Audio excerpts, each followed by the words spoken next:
Savannah, what's going on? Okay, your parents is an unavoidable topic because you're living it out every single day, day to day. For sure. Is there anything going on in your life that's making you happy? Oh, that's making me happy. Yeah, I definitely would say to like, and obviously in order to have respect for my situation and the person involved in my life, like it's kind of hard because it's obviously relationship wise, like brings a lot of joy, a lot of happiness, gives me adult interaction, human to human, really great conversations that like lead to growth and laughter and all these different things. But also it's like, all right, I learned from my first podcast, or your most recent, not first, but like my first one with Nick, my most recent podcast with Nick Vile, keep your mouth shut, Savannah. So I'm learning to I should have had more respect for that situation than I did in that moment. So I'm like trying to figure out what's the best way, especially when kids are involved. Keep your mouth shut. That's like, yeah.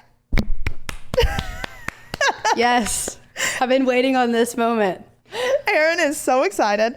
But that's also another thing is when kids are involved, you gotta... Well, you understand that. I understand that, but it's also a little different just because the kids involved are my brother and sister versus like actual children, my children. You know what I mean? So it's like if I'm going out here and dating someone that has kids, it's different because like that's the father, you know, and like their mother is still involved. It's definitely a different dynamic. Do you get what I'm saying? Yeah. So you're kind of saying like your family has already kind of been exposed to the media and y'all have, it's your choice for your family to be exposed, but you don't want to cross somebody else's boundaries who's maybe kids have had a little bit more protection. Yes, exactly. I think just getting back out there really for me and not being afraid and not allowing guilt to like truly eat me alive for spending time with someone other than the kids. Because I think I've finally gotten to that point of like, hey, like I deserve to have a break. Mm-hmm. Like, and I can't be good for these kids. I can't pour into them if I'm not being poured into. And I think that's the same with any relationship in your life, with friends, with anyone. Like, I'm not a never ending cup, you know, like I don't just have an endless supply of emotion and love and all these things to give. Like if I'm not being poured into as well to replace what I'm giving. I think you've also set this, it's a really slippery slope when you set a standard that you can do everything. Yeah. And then you try to like give hints to people, family, friends, hey, I can't take this anymore. Can you give me a break? And people are like, no, you got it. Yeah. Like I've seen you do it before. You're fine. And you're like, I'm trying to tell you that I need a little bit of a break. Mm-hmm. So you set this precedent that you can do it all. And it kind of can bite you in the ass sometimes. 100%. It definitely can because... But you and I've kind of talked about this before. It's like, all right, you allow people in your life and they start doing for you and then they peace out and you're like, what the hell? Like I got so used to you being there and helping and now you're just gone. So you've completely screwed up my whole mojo of like, even though it was hard doing it all on my own, I managed to find a way to do it on my own. It's going back to having to doing it all alone. Then you get a taste of what it's like to have help. And then that help going away, you're like, I don't know if I can go back to doing what I was doing before because I don't know how I did it in the first place. Yes, exactly.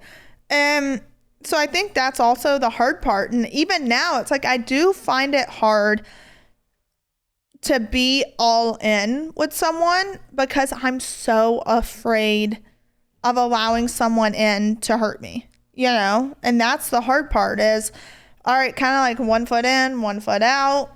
But in your heart, knowing you don't want to be 1 foot in and 1 foot out, but your brain saying be 1 foot in, 1 foot out.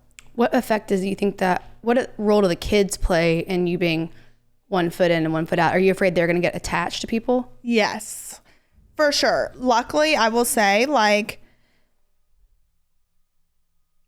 the person in my life is so great with the kids, but like Grayson specifically, because Grayson needs a strong, faith-filled, positive male role model in his life, and he needs someone who's been through it and who can help guide him and call him out when maybe what he did wasn't the right thing to do. Like, he needs someone other than me to talk to and be there, and he just needs a male role model in his life.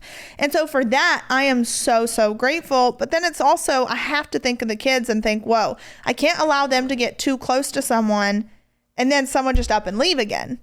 And also too, for me, I'm like, whoa, I don't want, like, it worries me, because you know how well, like, if I love someone, I'm all in. Like, I will love you to the best of my abilities. And right now I'm in a phase of like thinking about life so far down the road. Like, I'm not thinking about tomorrow. I think if like, oh my God, what if in a year, like, I get so close to this person's kids and like, you know, loving their kids. And because I have, when it comes to children, like, I have the ability to like love kids like no other. I literally almost took someone else's kid in. Like, that's how much I am just here to love kids and love kids well, because I feel like what we leave behind, I want to leave behind kids who love well, fight well, like have such a grace-filled spirit, and are just positive contributing members to society. And if I can help kids that maybe I don't know. I just like, I want to take every kid in, like every kid that I see. I'm like, maybe I'd be a good foster parent, or maybe like, Golly. as if I didn't have enough on my hands. But I think a big fear of mine is like getting too close to someone else's kids, and then everything going up in smoke. And like, there's all these what ifs that I fill my mind with, that I'm like, oh my God, like, how do you navigate all this? Yeah, just one thing at a time. See, I don't do well with that. Well, but don't you, like, if you had known how hard this was really going to be all at the beginning, wouldn't you have just been like, Lord, take me now? Like, you almost have to find out in chunks of how hard it is, because if you had known on, like, before everything even happened with your parents that this was coming down the pipeline, you would have been like, I didn't really realize, too, how hard it would be. You know, like, there was nothing to prepare me for it at all. And I think back, it was also, too, before Mom and Dad left, we were all in this, it literally feels just like another world that we were in. Like, no one prepared for it. We waited until after Mom and Dad left to move all the kids' stuff over to my house. Like, we were just kind of acting as if nothing was happening, which, looking back, part of me feels like it was the best thing, just because it saved my parents one more level of trauma of having to go through. Totally, like, y'all did prepare in a lot of ways, but not every way. No. And like, not taking the kids' stuff, like, all the kids' stuff was as it was, you know, like, we didn't try to move it. We didn't try to, none of that. And in my mind, that was okay, because like, it saved Mom and Dad from another level of grief, you know, from having to endure it twice, you know, watching the kids' stuff leave the house and then them leave again. So it's a weird, I don't know if there was any right way to deal with it. But I do know it was really hard on me, maybe not prepping more for it, because like, when Mom and Dad left, all right, like, I got to get the kids' stuff over to my house. I have to get it organized. I have to do all of these things. And luckily at that time, I mean, I had a lot of help doing that, and I will forever be grateful for the help that I had when it came to getting into a routine of a new norm. This episode of Unlocked is brought to you by Progressive Insurance. Hey, all of my podcast listeners, whether you love true crime or comedies, celebrity interviews, news, or even motivational speakers, you call the shots on what's in your podcast queue, right? And guess what? Now you can call the shots on your auto insurance too. Enter the Name Your Price tool from Progressive. The Name Your Price tool puts you in charge of your auto insurance by working just the way it sounds. You tell Progressive how much you want to pay for car insurance, and they'll show you a variety of coverages that fit within your budget, giving you the options. That's something you'll want to press play on. It's easy to start a quote, and you'll be able to choose the best option for you fast. It's just one of the many ways you can save with Progressive Insurance. Quote today at progressive.com to try the Name Your Price tool for yourself and join the over 28 million drivers who trust Progressive. Progressive Casualty Insurance Company and Affiliates. Price and coverage match limited by state law. The whole thing was a learning curve, and I don't think I dealt with it at the very beginning. And right now I'm in a place of struggle it's all maybe just setting in, and I'm like, holy cow, like I really miss mom and dad, and like going to visit and leaving them there is the hardest part. And I'm trying to figure out how to, like, I still kind of feel like I'm in a dream, like in a bad dream sometimes, but also too, I think with all the first holidays coming up is really challenging, figuring out, okay, how are we actually going to spend these holidays? Do I try to do everything my mother did, or do I just say screw it all and let's create something new? Do I get a vote? Yeah. I don't think it's healthy to try to replicate what Julie Chrisley did. It's impossible. I think it's damn near impossible, and I don't think it's a good idea. But you also do a lot of things that your mom did very well, very well. You are, even though you eat like trash most of the time, you are actually a really good cook. You just choose to eat Pop-Tarts, which, speaking of potential sponsors, we should look into that. Seriously. But you're a really good cook. You love to decorate. Like, yes, your house always looks pristine. You love to give gifts. Like, there's a lot of things that you and your mom have in common. Yeah. And like, but I think that's a lot of pressure to put on yourself to try to maintain every tradition that you guys already had in place. Don't you? For sure. It definitely is. And I think now Christmas has always been like my jam. I decorate for Christmas. This bitch loves Christmas. It's I want it to look like elves like threw up everywhere. It looks like Whoville in real life. See, that's the biggest compliment ever. And so I like Christmas. I will continue to do that. Thanksgiving's hard because like mom just always cooked. Like that was her thing. Like, but it's weird because Christmas is her holiday, like loves decorating. And I think I love decorating because of her. So like going to decorate for Christmas will make me feel so good because it'll feel like mom is there and that I'm doing all the things that she really loves. And I think that's easier because like I'm good at instructing someone on how to decorate. That's true. Or like, instructing someone, period. Yeah. Like I'm good at telling them like this is how it needs to look. With the cooking aspect of it, I'm not a cook like my mom is. Let's just get that straight. Nobody is. Like I'm a great baker and I can make some good dishes, but like not like Julie Chrisley can. So I look at it and I'm like, no one can do it like mom can do it.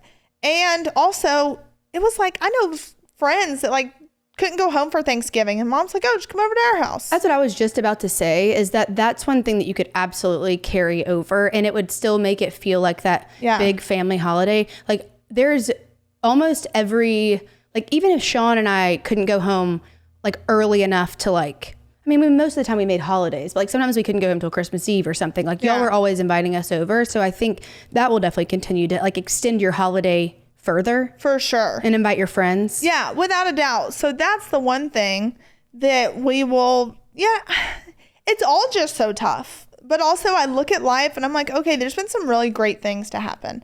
Like I've met some really awesome people. I'm able to be a voice for people who don't feel like they have one because no one's listening to them. And for that, I'm like, okay, that makes all of this worth it. That makes everything that's happening worth it. But then it's like, all right, I want my parents back home, you know? So I'm doing whatever I can do to get them home. But you look at it and you're like, all right, been some positive things that have come from it. There's been some great opportunities that have come from it. So I try to find the positivity in it. But it's kind of difficult. Mm-hmm. Also, people have got this whole John, Chris, and Savannah narrative that they are loving of like, Savannah and John should date. Savannah and John should date. Guys, John has like an awesome girlfriend. Yeah. Also, are these the same people that are getting mad at you for dating someone who's trying to go through a divorce? They're also telling you to date John, who has a girlfriend. I know. It's insane. John has like the sweetest girlfriend. Also, too, like, we would be a terrible couple. Like, terrible. You would get roasted 100% of the time, and I would be here for it. But I'm also in support of John's current relationship. Exactly. Like, love it. So that's one thing we're just going to debunk, okay? Savannah and John Christ. There is no Savannah and John Christ, okay? Plus, he's too young and he doesn't have kids. Yeah, right? He's too young and doesn't have kids. Why would I want to date him? It would just be too easy. It would just be too easy. Also, too, there's also another narrative that's out there swirling saying that I told Chase not to date someone that had kids, and then I turned around and dated someone that had kids. Wait, you told him what? Yeah, there's like a whole narrative going that's apparently I told Chase not to date someone with kids. No, you made fun of Chase because he wanted a sugar mama. Yes, exactly. I made fun of him for wanting a sugar mama, his exact words. And so I have never said don't date someone that doesn't have kids. Like, Chase told me. Talk about how hypocritical that would be. Exactly. How hypocritical would that one be? Chase told me, why would I want to date someone that has kids as if I don't have enough going on already? I think I look at, it's crazy because a lot of people will say like, oh, that person's got baggage. They have kids, this, that, and the other. I don't look at kids as baggage. Like, I look at kids as the greatest blessing and gift. So I don't view kids as baggage, like, at all. I view kids as like something so wonderful. And that's just where people's opinions and beliefs are different. You know, some people are like, oh, baggage. I'm like, what freaking fun gifts. So that's another one. Rachel just asked a question from the other room. Why would Savannah and Chase sign Savannah up for The Bachelor if she's dating? Which I do feel like has a place in this show. What I really think happened is you signed Chase up for The Bachelor and he said, I'm not doing this unless you do. Yes. You weren't being that serious about being like, if I get on The Bachelor, I'm going to say F you to the guy I'm dating. Yeah, no, not at all. But I'm glad you asked this, Rachel, because she will be in trouble for this. I have already seen some back and forth stuff about that. So to clear the narrative, it really was a joke. Like, first, I was for sure, like, not even a joke about Chase, honestly. I was like, dude, you should definitely do it. I mean, what do you have to lose? And then Chase was like, no, if I'm going to do it, you're going to do it. And so he signed me up for it. But also the application, guys, was not a true application. Let's be real. Like, it was, why do you want to do this show? Well, all my relationships are a shit show. Let's turn it around. Like, that is not a real application submission, guys. Like, let's be real. You were really trying with Chase, but yes. I think that the reverse was more so like, I'm not going to suffer without you suffering too. Exactly. Yeah. So it really was a joke in the grand scheme of things. And luckily, what I love and is being able, like, whether this person works out or doesn't that I'm dating, it's such a fun banter back and forth to where we can joke around about things and not get our feelings hurt, like not get butt hurt over it. If the fact that, okay, he's currently the South's like most eligible bachelor and all of these girls in the DMs, and it's funny. Like, that's like, I'm like, okay, this is freaking hilarious. And so that's why he's able to take the Bachelor, Bachelorette thing as a complete joke. And nothing's ever too serious, which I love because I can take my humor to the line sometimes. And so I have to be able to find someone. Well, I have to be able to dial it back, but I also have to find someone that can like take my humor with a grain of salt. Yeah. Hopefully he can call you out too. Oh, yeah. Trust me, I've had some of that. It's pretty attractive.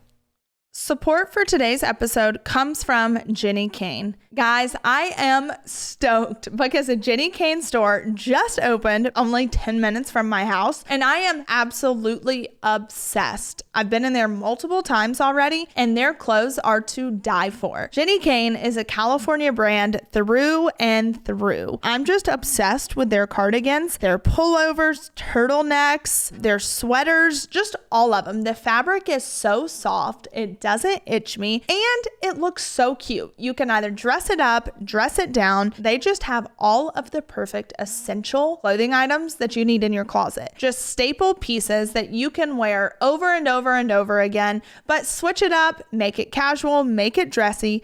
Jenny Kane is the place to go. The Chloe cardigan is my new favorite for beach days, even just to run around and do errands, whatever it may be. We can all look cute while running errands. So I hope you guys love Jenny Kane just as much as I do. And for a limited time only, our listeners get 15% off their first order. All you have to do is go to jennykane.com and use the code UNLOCKED to get 15% off. So find your forever pieces at jennykane.com. Our listeners get 15% off your first order when you use code UNLOCKED. That's 15% off your first order at jennykane.com.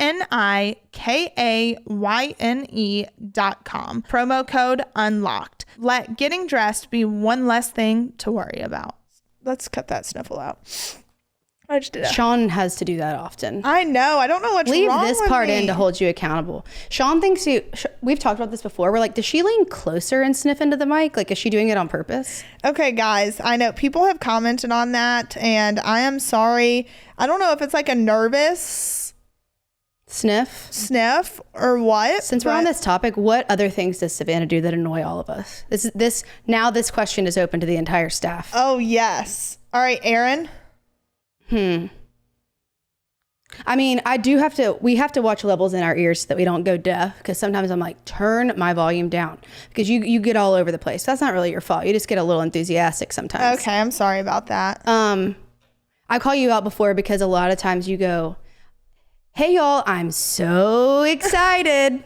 Hey y'all, I'm so excited. And then one time to the governor of New Jersey, he said something, I don't know what he said, but you responded with, that's amazing. And I was like, I don't know if that's the appropriate time to use the word amazing, because it was like something serious. Something very serious. You don't really do anything to annoy me. Oh, that's I'm just talking about on the podcast. I'm not talking about in general. Oh, in general. What in general annoys you about me? This is a good one. Oh God. I mean, not a lot of things. You can be too hard on people sometimes, but I tell you, that doesn't really annoy me. I just am like, big sister, like, lock it up. Yeah, you're right. Because you're really hard on yourself, and I think you transfer that level of toughness to other people who can't handle it. And I'm like, tone it down. Oh, that is true. Sometimes you're just tough on people. But you love very hard. I'm not saying you don't. No, I know. But okay, yes, tough on people. But like, don't you think sometimes the toughness is warranted? I do often think it's warranted. I just think your delivery needs work. See, I've been told that for a long time now. Your delivery could be a lot more gentle and just equally as productive. You're right. Because you'll be like, you're a dumbass. What the hell were you thinking? And I'm like, we could have just said, I would have approached that differently. Yeah, delivery. You don't annoy me. No, we really don't get annoyed that much with each other. I mean, we fight. We fight for sure. What do we've talked about this before. What like gets us in fights? I think you come at me really hard about things you don't know about. Yeah. that's supposed to mean. And I just agreed with you. No, I know, that was awesome. No, when you'll come at me, what was it about production one day? You were like telling me how to do something with production. Oh, yeah. And you were like, I was like, you can barely use your phone. So I really don't need your advice on how this particular technology works as it relates to putting your show out each week. You're right. You're right. I know how it should look, but other than that, I don't know how to implement any of it. I'm so scared to reverse this question. Please don't be too mean to me, but what annoys you about me? Oh, what annoys me? I don't know why I'm doing this to myself. I could have gotten out around this. You really could have. What annoys me about you? Don't be too mean, please. I'm not that emotionally stable today.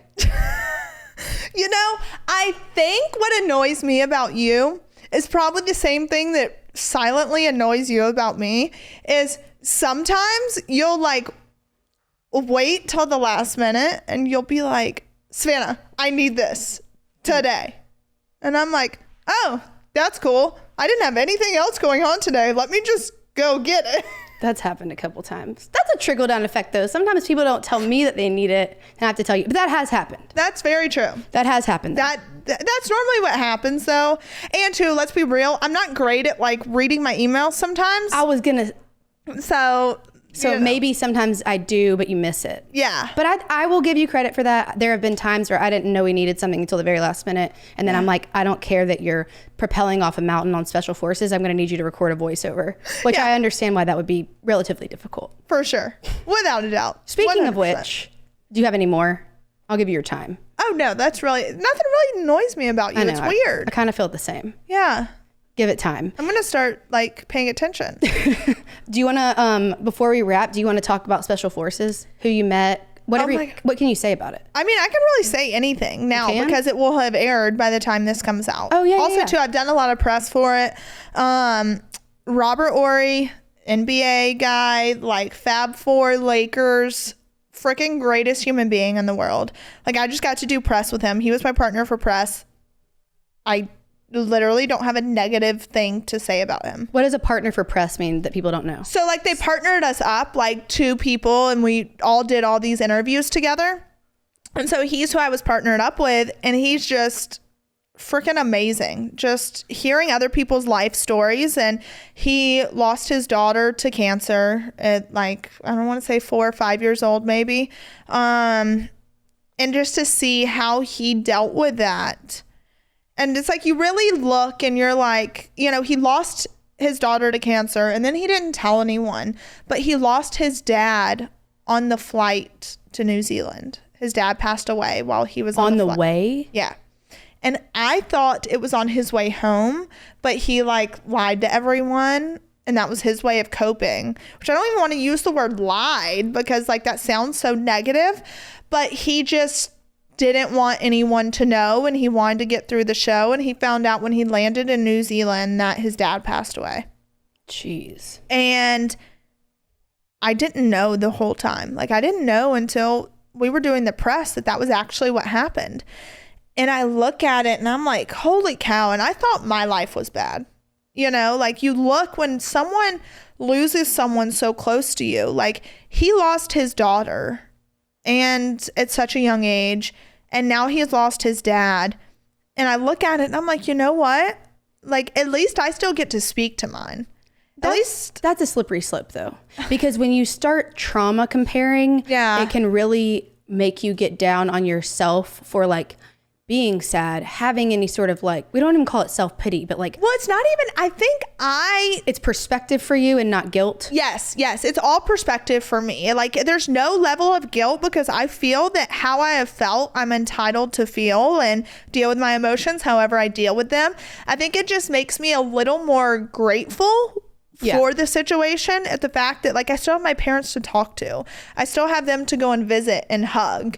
Like I guarantee you he wishes he had that with his daughter or his dad now. So it definitely puts a lot of things into perspective. But also too, just like JoJo Siwa, for instance, which she has said she will come on the podcast. Yeah, I was going to follow up about that. So excited for that. Whether she comes to Nashville, we go there, I'm just super excited because there is so much depth to her that people don't realize. People just think she's like this teeny bopper dancer, bow wearing girl. And in reality, like, there is so much more to her, and getting to know her. And like, she and I talk like once a week now. We try to stay in touch, and she's just a great freaking human being. Like, I am forever grateful for doing the show because it's introduced me to all these people. So there's her. There is, wasn't there a dude from The Bachelor too? Yes. Oh, Tyler Cameron. Was he on there? Yeah, he was on there. He's so sweet. He's just like a little teddy bear. Tyler Cameron's great. And you'll see, I hope they play on the show where Tyler and I go outside. First off, it's freezing. Tyler and I go outside to like take our showers because you had to have a partner to go with you anywhere you went. This needs a lot more explanation. I know. And that's where I got myself in trouble, because on Nick's podcast, they edited the promo in a way to where it made it look like it was something else, when in reality it was just hilarious, because Tyler and I were partners to like go shower, go to the bathroom. What is that? Okay. What do you mean? Like, because it was outside, and so the rule was like you had to have a partner, because it's like, so you're not watching each other? Well, no. Tyler was so respectful and like turned his back while I was showering, and me on the other hand, I'm like, jeez, like what can I catch a glimpse of? It was really funny. I hope they show that on the show. But no, it was such a fun experience. Tyler was so sweet, like one of the sweetest, most respectful human beings ever. Tom Sandoval, it's all obviously been in the press. That? Vanderpump Rules. Oh yeah, this isn't my world. Scandival is like what he, the whole thing, which I should have. That's a damned if you do, damned if you don't situation too.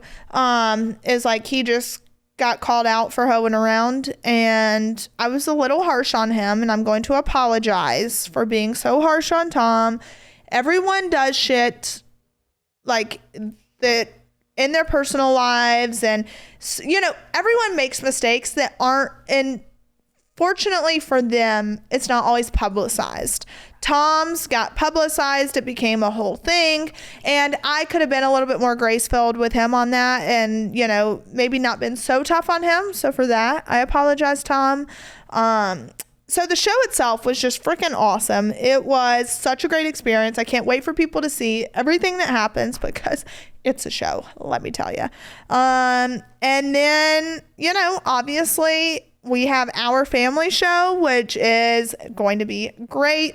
When does it start? Well, we're not sure where it's going to land yet. We've had a bunch of meetings with a bunch of different streamers, networks, and a lot of people are interested. So for that, we're grateful. And for this whole narrative that no production company will sign on, no network will pick it up, that is a lie. Yeah, that's not. That is people that are just wanting the show to fail. It is a lie. Chrisley Knows Best was one of the only shows that ran simultaneously on 3 networks for an extended period of time. Like 3 different networks bought it, even though other networks were playing it. Exactly. That's the one of the only part. shows ever that's done that. It is. It's one of the only shows that has ever done it. On USA, E, and Bravo. Chrisley Knows Best went on for 10 seasons, went on all 3 networks, and even after we got canceled, it was still the highest rate, it was in the top 10 highest rated shows on cable television.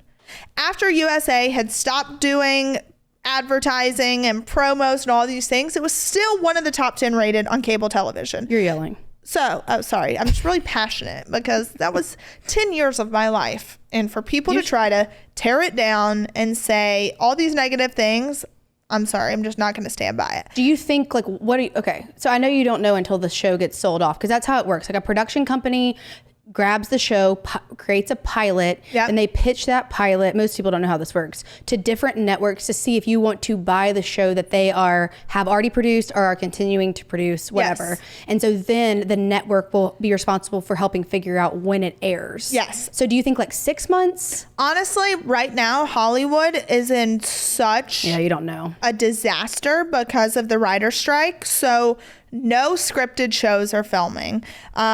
Studios are shutting down. It's really bad. And they're saying this could go on till at least January. And it's so sad because so many people are out of jobs.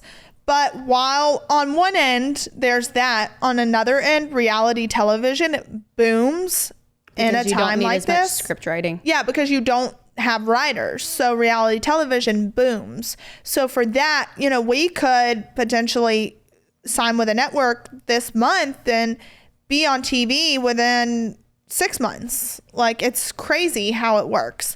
So, and the show will be fun because it'll touch on dating lives. It'll touch on mom and dad, nanny, the kids, real estate, all these different business opportunities that are coming my way. Nanny will be on it. Yeah, Nanny will be on it, and God help me, because she's like a teenager. She says what she wants to say. We can't, you especially can't criticize her for that. No, she says what she wants to say, and some of it makes zero sense, and some of it's just not even logical. But hey, let Nanny Faye do what Nanny Faye does best, because it can be hilarious. Well, I think that's a good place to wrap. So people will have already seen Special Forces. Yes. Hopefully we got a show coming down the pipeline. You got a relationship update from Savannah's mouth. And too, I don't want people to think I'm being hush-hush about it now, because I look at this whole situation and I'm like, this chick is batshit crazy. Like, 1 minute she's spewing, the next she's pulling back. And I think it's just because I put things out there sooner than it should have been put out there. And so no one runs with a narrative that it's all fallen apart. Not true at all. I am trying to figure out a balance of like respect, but also my life is in the public eye. Like, that is, if I'm going to have a reality show, I can't say, hey, here's all of this, but stay away from my personal life. Not how it works. Mm-hmm. So I'm trying to find the proper balance. So before y'all think I'm batshit crazy, I'm just trying to find proper balance.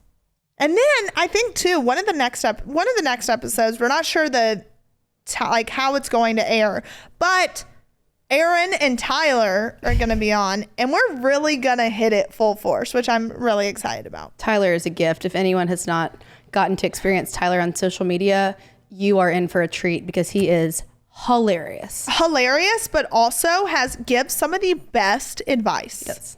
Like, some of the best advice. And Tyler is one of my friends that like has gone and seen mom like every other weekend, it seems like. Mm-hmm. So for that, I'm like, you've shown up. I love you. And Aaron and Tyler and me together, it's going to be fun. I know. I'm scared. It's going to be fun.